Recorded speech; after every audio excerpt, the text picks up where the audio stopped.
The question would be, how can you believe in something you don't see? Okay. We believe in many things we don't see. Feelings are not seen. When I say I have pain, sometimes the pain is real. My hand is hurt, I feel pain. Sometimes someone says something to me and I feel I'm hurt inside. Can I show that pain? Can I go to the doctor and say, I'm feeling sorry, I'm feeling pain? No, I can't show that. Sometimes when I'm very happy, something good has happened. Can I show that happiness? Feelings cannot be shown. Memory cannot be shown. My soul, spirit exists. Cannot be shown. Now, we always from childhood want to see, vision is limitation. God is unlimited. Vision brings something into time and space. When I see you, then you're not above or right or left or behind or below me. You're in front of me. When I turn around and say, I see that, then vision limits something to time and space. God created time and space. He is outside time and space, and hence he cannot be seen. But can we form a connection? Is there a being outside? Can there be a being? Can all of this universe come into being? We don't even know the limits. Even the science today doesn't know.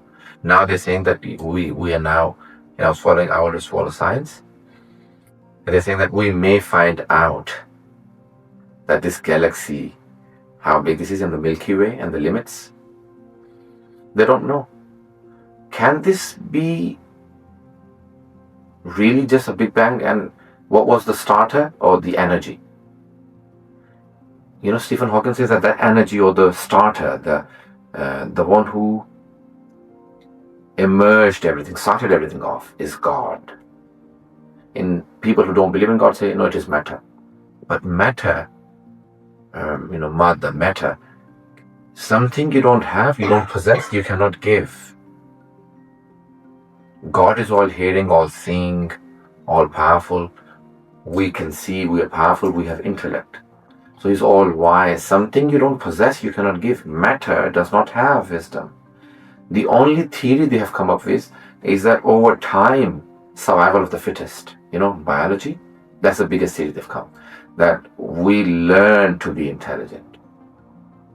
We believe that intelligence, our wisdom and intellect is a gift of God.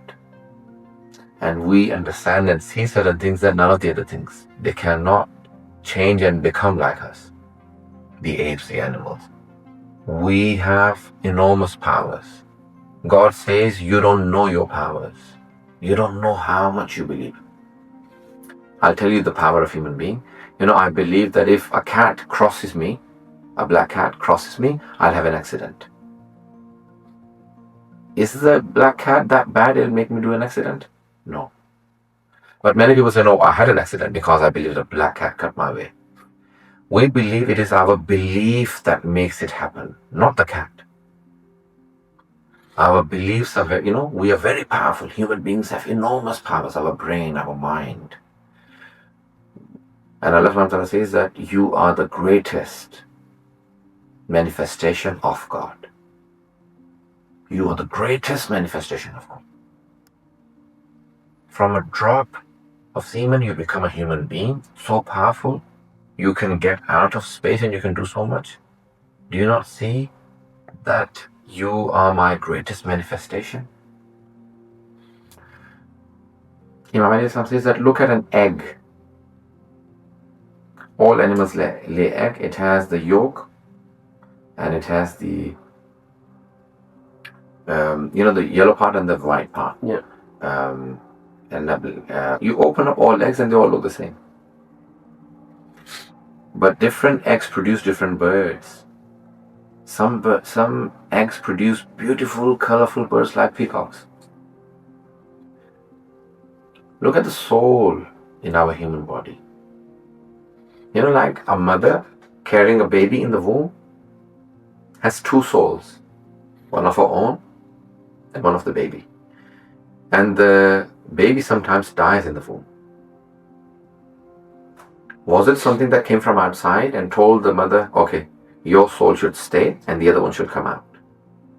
Or was it something with the soul that said, okay, well, I have to leave and the other one will remain? The soul cannot be understood. It is so subtle. In Arabic, we say latif. Subtle like air. I can't touch it, I can't hold it. Soul is like that. You can't touch, you can't see, you can't hear, no weight, nothing, no color. And yet it is so powerful that it causes my life. And yet God is so powerful that He created all the different souls. He created all of these human beings so powerful. So He is beyond, He's so subtle, cannot be felt, cannot be tasted, cannot be smelled, cannot be seen. He is beyond those things because these are His creation. The creation is always limited. And there is only one being that is unlimited. And that is God, unlimited. No start, no end. We all have a start and an end. He has no start, no end. He's omnipotent, omniscient, all-powerful, all-knowing. Because the universe tells us it is so complicated.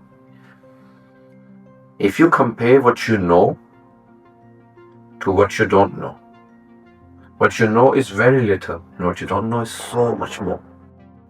So there must be a being that created us so powerful, and that has created this universe that is so complicated. So complicated. And it started off with nothing. Nothing. All scientists say everything started off with nothing. There was nothing. And we call that in Arabic from la shay to shay, from nothing to something. How can nothing create something? I want to make this chair. I need a hammer, wood, everything.